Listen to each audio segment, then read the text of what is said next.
Hello, my name is Francis Dominic. I would like us to spend the next few minutes contemplating one of the greatest mysteries in the world that people have tried hard to understand, and that would be the mystery of evil. How did evil begin in a world that was created by a perfectly good God who is full of wisdom? Why has God permitted evil to exist and to spread so much? Why does evil seem to have the upper hand in every part of the world? And why is there so much sickness and poverty and unhappiness? Doesn't God care enough to help us out? Is it because God cannot control evil? We find people suffering in many parts of the world, even in our own backyards, and our hearts are moved. But how much more does God's heart move? He is a God who is full of compassion. Before we continue any further in this meditation, we need to understand that our human reasoning cannot tell us what God is really like. An animal cannot understand a human being because a human being is higher in the levels of creation than an animal. Just like that animal cannot understand a human, we cannot understand God. If an animal is to understand a human being, it must be taught human commands by the human being himself. Likewise, if we use our mind to understand God, it would be as foolish as an animal trying to understand a human being. It's impossible. We must instead allow God to reveal himself to us. That's what we read in Scriptures. God has revealed himself to us in his church and in his word. In the Bible, we read of God who is interested in a personal relationship with every single human being on the face of the earth. He's intensely, deeply interested in every single detail of our life. God is full of wisdom. He's almighty, all-powerful, all-knowing. He knows the future and has total control of the whole universe. Not only the planet we live on, but the whole universe with its millions of stars. God is infinitely pure. We cannot understand his purity. He's also infinitely loving, full of love, full of goodness. God's love is totally unselfish. Very often, the love that we see amongst ourselves is a selfish love, but not God's love. His love is totally unselfish. Right from the beginning, when he created man, God wanted to share his joy and happiness with us. That's why he created living beings. Before he created man and the human race, we read in the Bible that God created millions of angels. You can read about it in Job chapter 38, 4 through 7. Long before he created human beings, his purpose in creating angels was that he might share his happiness and his glory with all of them in perfect obedience to God's commands, which were put into it ages ago. God created both the angels and the human race with a free will. In other words, unlike the planets and stars, plants and trees, God created the angels and the human race with the freedom to choose whether they wanted to obey God or not. The plants grow and naturally obey the laws of nature which God has put into them. They don't have the freedom to choose to disobey. This is why a star or planet or tree or a plant can never become evil, because they have no freedom of choice. And though trees and plants may do us a lot of good because God has created them to be useful, they cannot do good out of their own voluntary choice. A planet, a star, or a tree cannot do any good out of its own choice. A tree grows according to certain laws of nature built into it, and thus has no choice. So we can conclude that these stars, planets and trees can neither do good nor evil because they are not able to choose.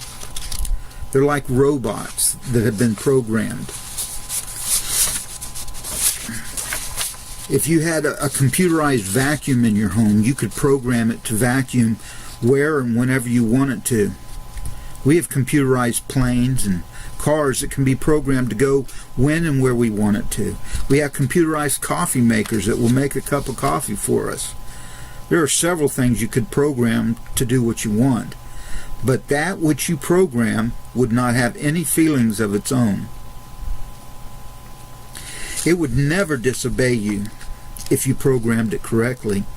It would do every single thing that you ever wanted it to do. God could have made man just like that, where we would never do anything wrong, but would automatically, blindly, and dumbly, as it were, obey God in everything.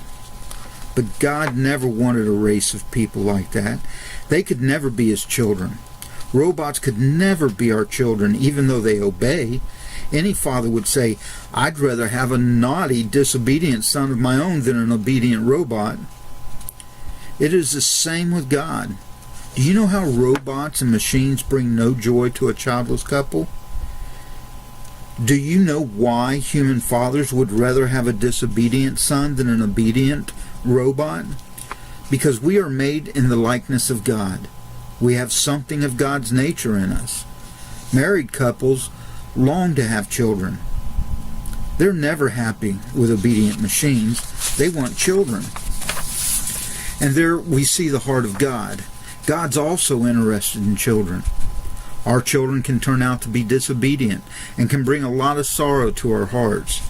And there we understand why God created the angels and human beings with a free will, unlike the stars and the planets. This is the first thing that we need to understand. Free will is the first essential for one to be a moral being. And the second essential is a conscience, something within us that tells us what is right and what is wrong. Let us consider birds and animals. They also have a free will. They are better than trees and stars in their ability to choose. A dog can choose to obey or disobey, but they are not moral beings. They have no sense of morality because they don't have a conscience. Though they have free will, they don't have a conscience. But we as humans have the two essential necessary for morality. We have a free will and we have a conscience. The lack of these two essentials is why birds and animals can never become sinful or holy or become children of God. A dog cannot be a child of God because it doesn't have a conscience. You can train an animal over a period of time and teach it certain things it should do or not do. But the resulting obedience is not because of an inbuilt conscience, but because of external training. This training is similar to teaching a computer by programming it to do certain things in a certain way. But when we consider the human race, we have a conscience. Before the human race was created, God made all the angels. He created millions of angels, all with a free will. Among the angels there was one who was the leader. His name was Lucifer. The Bible says in Ezekiel chapter 28, 12 through 15, that he was created full of wisdom and perfect beauty and given a high position. But gradually he began to have thoughts and ambitions in his mind that were not good. How did that happen? Because he had a free will, and that's where evil first began in this universe. Not only were Lucifer's thoughts evil, they were also proud and rebellious thoughts of discontent with the position that God had appointed for him. Until then, the universe was perfectly pure, but now evil had lifted up its head in the heart of an angel God had created. That is how evil came into the world. Initially, this evil that was in the heart of Lucifer, the angel, did not manifest itself externally in any way. Evil always begins in the heart. Even a murder is planned by a man in his heart. And from the heart, it goes out into action. That's how it was with Lucifer too. But as soon as this evil came up in his heart, God could see it. God can see into a person's heart. And God cast out Lucifer from his presence. So there we learn something. God hates evil. But when he created a moral being, he had to give that moral being a free will. There is the origin of evil.